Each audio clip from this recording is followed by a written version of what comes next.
Okay, तो हमने पहले यहाँ तक कर लिया था पिछले वीडियो में. Abanindranath Tagore, he broke the Victorian domination and took inspiration from Mughal, Ajanta and Rajput paintings and founded Indian Society of Oriental Art.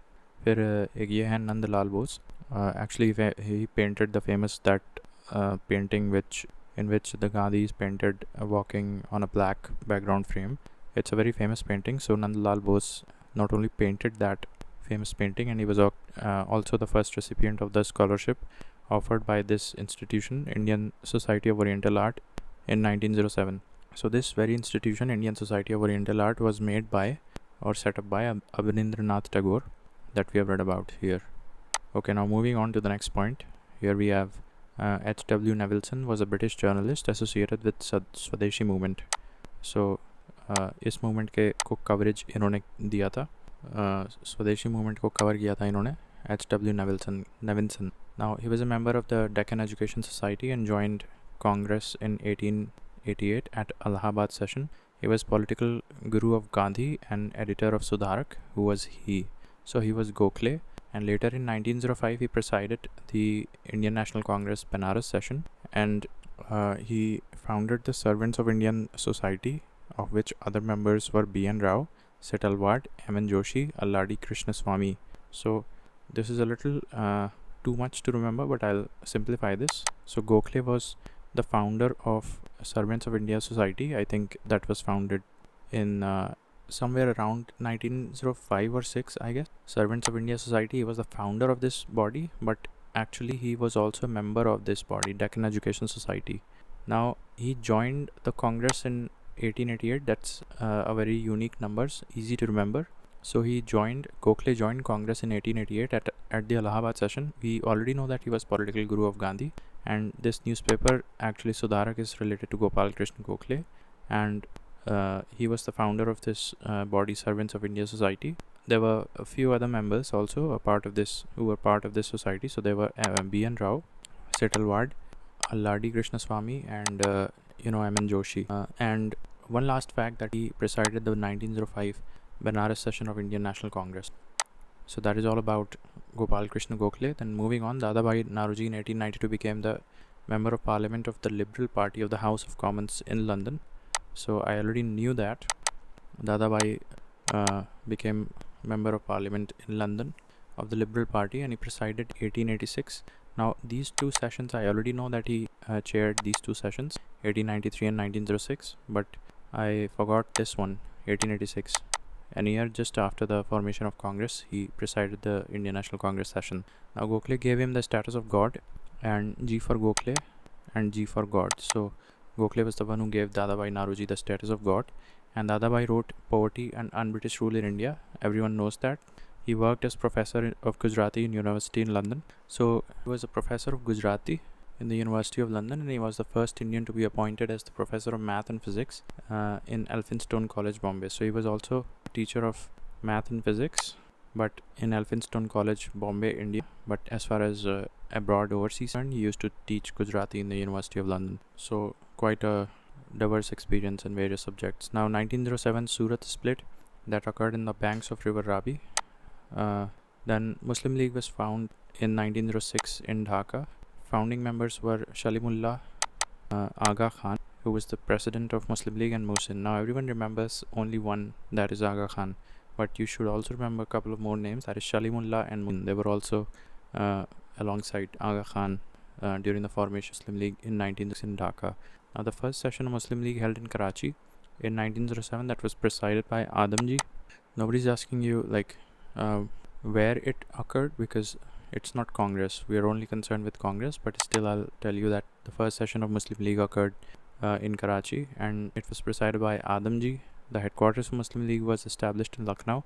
Another branch of Muslim League was opened in London in 1908 under presidents of Amir Ali. So we can say that Muslim League के दो headquarters थे, एक लखनऊ में था और एक London में बना दिया. तो Lucknow as well as London. Now जो लंदन वाला था, that was under the presidency of Amir Ali. Right, so that is all you should remember. Then moving on, 1916, Muslim League and Indian National Congress settled an agreement on composition of legislatures and the quantum of representation to be allowed to the two communities. So Congress accepted Congress accepted separate electorates and both organizations jointly demanded dominion status for the country. While Annie Besant is considered the architect of the moderate extremist unity, Tilak played the key role in achieving unity between Congress and the Muslim League. So Tilak ने कांग्रेस और मुस्लिम league में unity बनाने की कोशिश, specially in the 1916 session of Lucknow, जबकि Annie Besant is considered to be the architect of the moderate extremist unity. So and after this entire agreement, when they joined hands, what was the common demand by both of them put forward to the British government? That was that they needed the dominion status for the country, jointly demanded the dominion status for the country. Right, moving on, Tilak started the home rule in July 19th, and Maharashtra, Karnataka, CP Berar were the four states where he was quite active. While Annie started it in September, a little later than Tilak, and the headquarters was in Adyar. Now, Annie Besant was a proponent of Fabianism, so this term is related to Annie Besant. And in 1918, both the leagues merged. I think the Congress as well as even if we move ahead, after some time, Congress as well as the Home Rule League merged. So, moving on, N.G. Ranga opposed the Champaran Satyagraha of Gandhi, while Rabindranath gave him the title of Mahatma. And we have just studied that Gokhale gave the title of God, Dadabhai Naoroji, and Rabindranath gave the title of Mahatma to Gandhi. Now, Gandhi married Kasturba at the age of 13, and nobody's asking you that, but he studied law at the Inner Temple, London, and he was most influenced by the book Unto the Last by John Ruskin, and whose messages was that the good of individual is contained in the good of all. Gandhi was also inspired by Tolstoy's famous quote, "The kingdom is within you," which became the base of his non-violence movement. Gandhi was of the view that destruction is the best method of dealing with foreign clothes. Politics for Gandhi meant public welfare. Gandhi adopted Seva Dharma in South Africa, where he rendered his services as an attendant to the helpless patients and wounded soldiers in the Boer War. The first ashram by Gandhi was the Phoenix Settlement. So this is important. Made in 1904. Gandhi first made Satyagraha Ashram. So the first ashram that he made in India was the Satyagraha Ashram at Kochrab, but later in 1917 he shifted that to Sabarmati. The new ashram was the Sabarmati Ashram in 1917, beside the banks of Sabarmati, Ahmedabad. Right, so that is the entire chronology of events related to Gandhi. I'll just quickly revise a few things. N.G. Ranga opposed Gandhi's Champaran Satyagraha, while Rabindranath gave him the title of Mahatma. Now he studied law at the Inner Temple, London. He was fond of reading this book Unto the Last by John Ruskin, and he was inspired by Tolstoy's famous quote, "The kingdom of God is within you," which became the base of his non-violence movement. And then he was of the view that destruction is the best method of dealing with the foreign politics. For Gandhi meant public welfare, and he adopted Seva Dharma in South Africa. I think this was done in around 1908, where he rendered his services. So, Seva Dharma is related to the services that he rendered post the Boer War.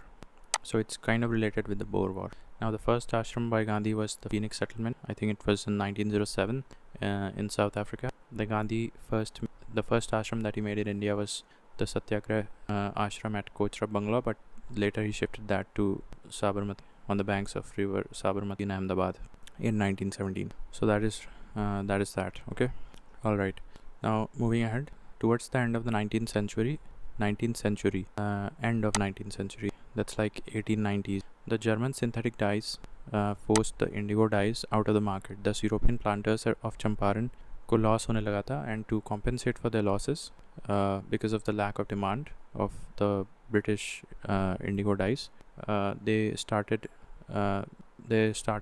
charging exorbitant rents or dues or illegal forms of payments from the indigo cultivators. So Gandhi's other associates during the Champaran Satyagraha on 10th of April 1917, they were Kripalani, Anugrah, Braj Kishore and Rajendra Prasad. So that is also important. So इस paragraph में यही important है कि towards the end of 19th century ये time हो गया, और दूसरी चीज़ की क्यों मतलब problematic हुआ, because once the demand for the British dyes, indigo dyes went down because of the evolution of German synthetic dyes, they started extracting illegal forms of rents or payments from the cultivators in India. तो ये इस पे और मेरे ख्याल से इसी पे चंपारण सत्याग्रह हुआ था जो गांधी का था। और चंपारण सत्याग्रह में वो उनके एसोसिएट मेंबर्स थे, दे वर अनुग्रह, Brajkishore, Kripalani, Rajendra Prasad as well.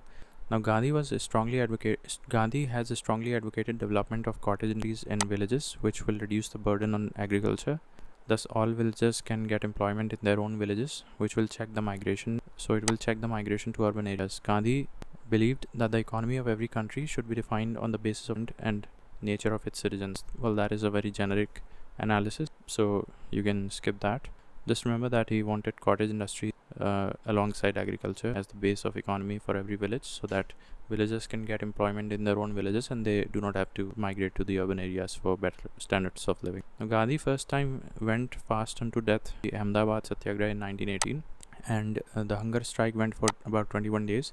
The workers were finally awarded 35% increase in the wages, and इसमें इनकी मदद की थी अनुशिया Ben, supported Gandhi.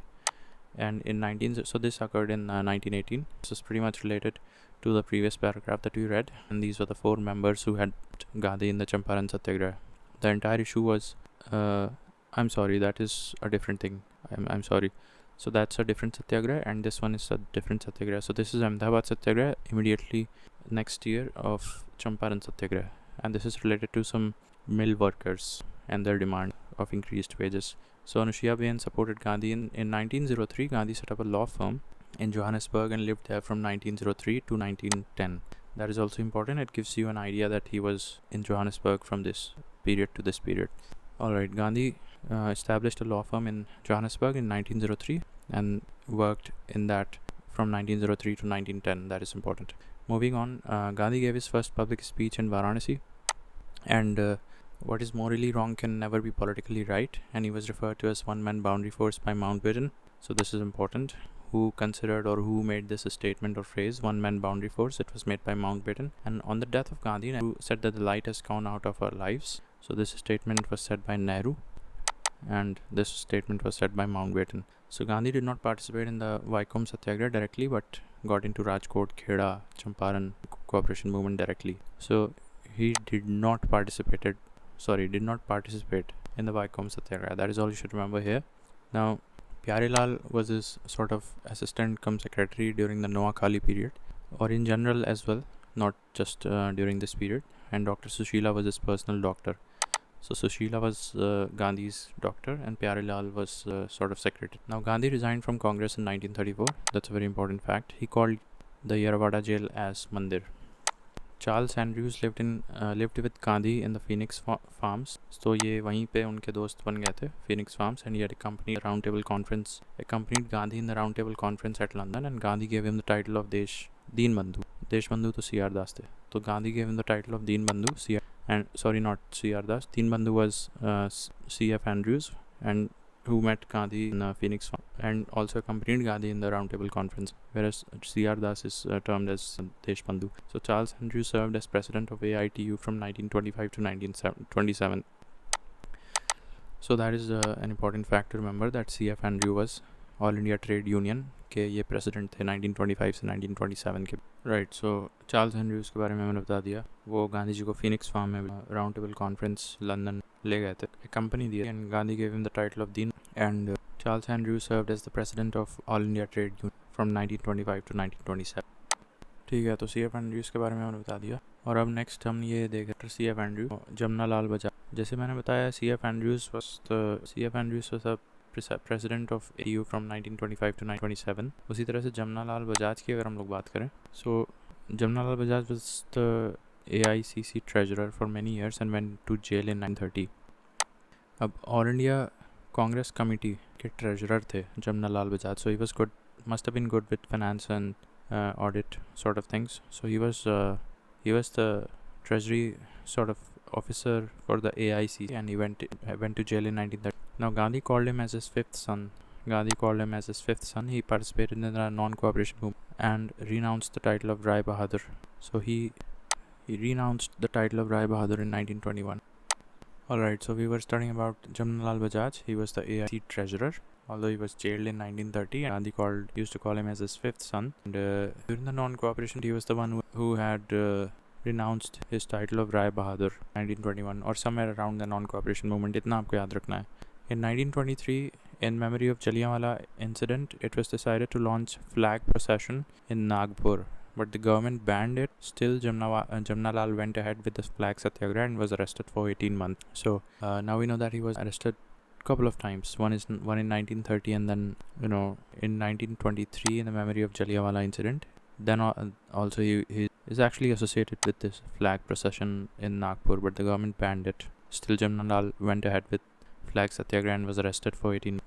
Okay, so these two leaders, these two national kind of less known leaders, but sometimes questions are tricky around. So I'm gonna tell you once again. Charles Andrews was the one जिसको गांधी जी मिले थे Phoenix Farms में पहली बार, and then he accompanied Gandhi in the roundtable conference, and Gandhi gave him the title of Deen Bandhu. And Charles Andrews served as the president of All India Trade Union from 1925 to 1927, whereas Jamna Lal Bajaj served as the AICC treasurer for many years, and he was he was jailed in 1930. I don't know for what, but during the non-cooperation movement, Jamna Lal Bajaj had renounced his title of Rai Bahadur, and also in a protest against the wrongs done in the Jallianwala Bagh massacre, he went ahead and protested through a unique flag satyagraha. And I think in Nagpur, it was done in Nagpur, and for that he was arrested for 18 months, right? So he was arrested not only in 1930, but he was also arrested in 1923 for flag procession in Nagpur, or the flag satyagraha. Anyways, moving on. Rajendra Prasad was a teacher of English. Just like I told you, Rabindranath Tagore used to teach Gujarati abroad. I think it was somewhere in some other university in London, but he was also in the Elphinstone College, Bombay. He used to teach maths and physics. Similarly, Dr. Rajendra Prasad, teacher of English. Now, Karamchand Gandhi. Gandhi's father was a Diwan of Rajkot, and we know that Karamchand Gandhi was the name of the father of Gandhi, and Porbandar, Bikaner. So actually, I think he must have been transferred. Porbandar as well as Bikaner के भी दीवान थे. Now Gandhi went to South Africa in 1893. So Gandhi went to South Africa in 1893 and returned to India in मुझे बार बार पता नहीं क्यों लगता है. So this is 1917, but that is not correct. Gandhi for the first time went to South Africa in 1893 and finally returned to India in 1915, and in 1894 he founded the Natal Indian Congress, which I remember well, and Tolstoy Farm, and wrote Indian Opinion. In 1904 he also founded the Phoenix Farm, and I think that's where he met C.F. Andrews, Charles Andrews, that we just studied a few minutes ago. Anyway, so in 1893 he went to South Africa, and in 1915 he finally came back to India. In 1894 he formed the Natal India Congress, and in 1904 I think he formed the Phoenix Farm in South Africa, and his father was Karamchand Gandhi, and he was a Diwan of Rajkot. Now Rajendra Prasad was a teacher of English. Anyways, moving on. In Gandhi's thought, emphasis is not on idealism but practical idealism. So there are three terms which is kind of related with Gandhi's political thought, that is practical idealism, utopian socialism, and philosophical anarchism. So these can be compared with the strands of Marxist but not Western. So Gandhi was not entirely in favor of abolishing the state. Human beings are not capable to manage their collective affairs on their own, hence the state and law are required in the society. He also believed that the jurisdiction of the state should be minimum. Gandhi told Louis Fisher that I'm a true socialist. The meaning of my socialism is Sarvodaya, which is, there is a great similarity between Gandhi and Marx. The final aim of both was to establish a classless and a stateless society, but the means of achieving the same were different for both. While for Gandhi it was through non-violence, but for Marx it was through violence. So यहाँ से आप अच्छा answer लिख सकते हैं अगर ये इतना याद कर लेते हैं कि Gandhi told Louis Fisher that he was a true socialist and the meaning of his socialism meant Sarvodaya, and उसके बाद explain कर सकते हैं there is a great similarity between Gandhi and Marx, but there is a fine difference between both as well. And there is another thing, these three words can be connected with the Gandhi way of thought. And another fact here is that Gandhi was not entirely in favor of abolishing them. So he was somewhere, we can say that the mixed economy is somewhat similar to Gandhian economy, not entirely under full control of the state and not entirely capitalistic. Moving on, the strike was the last step and the fast was the first step. Fast was the first step and strike was the last step. in Gandhi's Satyagraha. According to him, the cruelest form of violence is the persistence of poverty. Okay. Then in 1893, he was asked by Dada Abdullah to take a trip to Pretoria and in Transvaal. So Pretoria जाने के लिए बीच में एक जगह पड़ती है, उस जगह का नाम है पियत्रा मारिट्सबर्ग. नाउ इस जगह पे यानी कि पियत्रा मारिट्सबर्ग पे उनके साथ रेशियल डिस्क्रिमिनेशन हुआ, जिसके तहत उनको ट्रेन से निकाल दिया गया था. सो यहाँ इंपॉर्टेंट ये, he was actually going to Pretoria, that was the final destination, but and upon whose request? Dada Abdullah must have been his one of his clients. So 1890, now Italian Abyssinian War 1898 की जो हुई थी, in which colonial power of Italy was defeated. Boxer movement is related to China, एक ही साल बाद हुआ था, and then victory of Japan in Russo-Japan War. तो ये कुछ फॉरेन मतलब इंस्पिरेशनल कह सकते हैं नेशनल फ्रीडम स्ट्रगल के लिए, बिकॉज कॉलोनियल पावर्स के अगेंस्ट में जाके ये सब हुआ था. चाहे बॉक्सर मूवमेंट हो गया, इटालियन एबिसिनियन वॉर हो गई 1898 की, या फिर जापान और रूसो वॉर, तो इन सभी में कॉलोनियल पावर को हरा दिया गया. These three can be cited where external inspiration can be attributed to the national freedom struggle. So yeah, moving on, the labor union was founded by B.P. Wadia in 1918. So it was the first modern trade union or labor union organization comprising of textile workers of the Buckingham and the Carnatic mills. Indian Seamen Union Calcutta was another trade union. Ahmedabad Textile Labor Association was founded by Gandhi. So you can say that Gandhi came to India in 1950, Champaran Satyagraha 1917, and then Ahmedabad Mill Strike Satyagraha 18. That was the first time he actually sat fast unto death. And so when that problem got resolved, उसी वक्त गांधी ने Ahmedabad textile labour association की स्थापना की थी 18 में.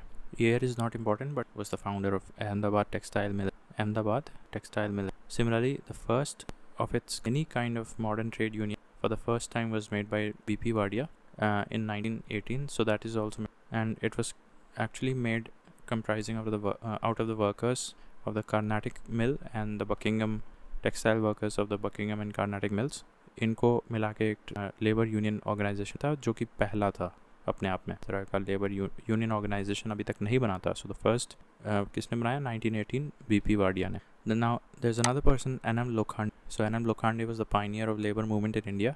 Not only labour movement in India but improving the working conditions of textile workers के लिए भी इनको सराहा जाता है for initiatives on caste and communal issues as well. तो कास्ट और कम्युनल इशूज़ के लिए भी सराहा जाता है और लेबर मूवमेंट के लिए भी जाना जाता है. Now AITUC, now we haven't studied about AITUC up till now. हमने ऑल इंडिया ट्रेड यूनियन का देखा था. C.F. Andrews was the president between 1925 to 1927. I think it is written somewhere. All India trade union 1925 से 27. C.F. Andrews, तीन बंधु. फिर हमने all India Congress committee का ट्रेजरर पढ़ा था. He was Jamnalal. और now we are going to study about All India Trade Union Congress. So it was founded in Bombay in 1920 by N.M. Joshi, with Lala as its first president and Baptista as the vice president and Chaman Lal as the general secretary. AITUC कहाँ बना था? बॉम्बे बना था. कब बना था? 1920 में बना था. किसने बनाया था? N.M. जोशी ने बनाया था. तो पहले जनरल सेक्रेटरी कौन थे? चमन लाल. पहले प्रेसिडेंट कौन? लाला लाजपत राय. और पहले वाइस प्रेसिडेंट कौन थे? बैप्टिस्टा पहले वाइस प्रेसिडेंट थे. Now AITUC session of 1929 का Nagpur was presided by Jawaharlal. तो जो पहला सेशन था AITUC का, जो कि बॉम्बे में हुआ 1920 में, वहाँ पे किसने बनाया? N.M. जोशी ने. पहला प्रेसिडेंट लाला लाजपत राय थे, वाइस प्रेसिडेंट बैप्टिस्टा थे और जनरल सेक्रेटरी चमन लाल. तो ये तो 1920 की बात है. 1929 में नागपुर में जवाहरलाल नेहरू ने प्रिसाइड किया था AITUC का session. Now this is Trade Dispute Act 1929.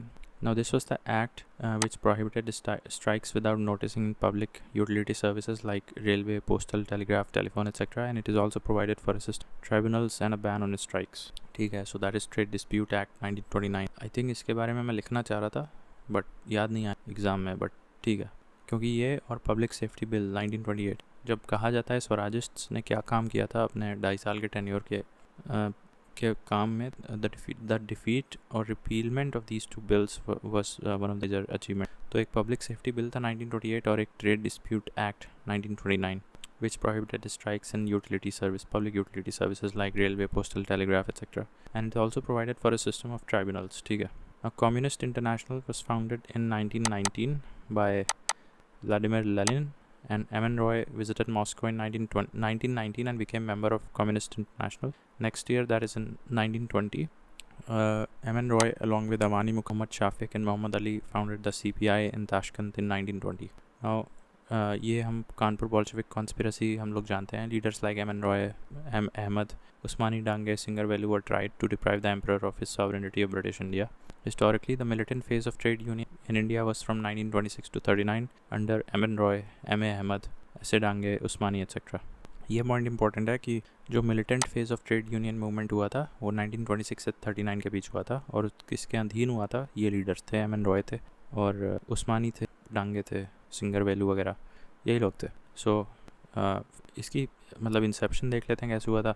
Anyways, communist international 1990 Vladimir Lenin ने बनाया था, और M N Roy got inspired by that, and he also became a member of this he went to Moscow and became a member of communist here in 1920 along with his comrades. He founded the Communist Party of India in Tashkent in 1920. दूसरा point यहाँ याद रखना है कि the militant phase of the trade union movement, the militant phase of trade union movement in India started from went till 1939. Now 1940 में Radical Democratic Party ये किसने बनाया था? एम एन रॉय ने. So again, this is another party made by him, not just PI but this as well. And Somendranath Tagore ने RCPI बनाया, Revolutionary Communist Party of India in 1934, while Ajit and Indra Sen founded the Indian Bolshevik Leninist Party in 1941. Factual है, याद रखना पड़ेगा. सो 1934 में ऐसे याद कर सकते हैं कि एम एन रॉय जो कम्युनिस्ट पार्टी ऑफ इंडिया के फाउंडर थे, उन्होंने रेडिकल डेमोक्रेटिक पार्टी बनाई 1940 में. 1934 में सोमेंद्रनाथ टैगोर ने revolutionary communist party of India, and फिर इंडियन बॉल्शेविक लेनिनिस्ट पार्टी 1941 और अजीत ने. Now first peasant movement in India was Bijolia movement in 1905 under Sitaram and Vijay Singh Pathik. ये ऐसा तो नहीं है कि इससे पहले कोई peasant movement नहीं हुआ होगा, मुझे इस पर डाउट है फर्स्ट पे, बट एक्चुअली पूछ सकते हैं कि बिजोलिया मूवमेंट किससे रिलेटेड है, तो so it was a peasant, और लीडर्स पूछ सकता है, टाइम पूछ सकता है, तो विजय सिंह पथिक और सीताराम, और 1905 that's coinciding with the Bengal partition phase. तो बिजोलिया मूवमेंट को हमेशा बंगाल पार्टीशन के समय याद रख सकते. ठीक है, next page we have during home rule movement Kisan Sabha. I think we should do this next in the next video.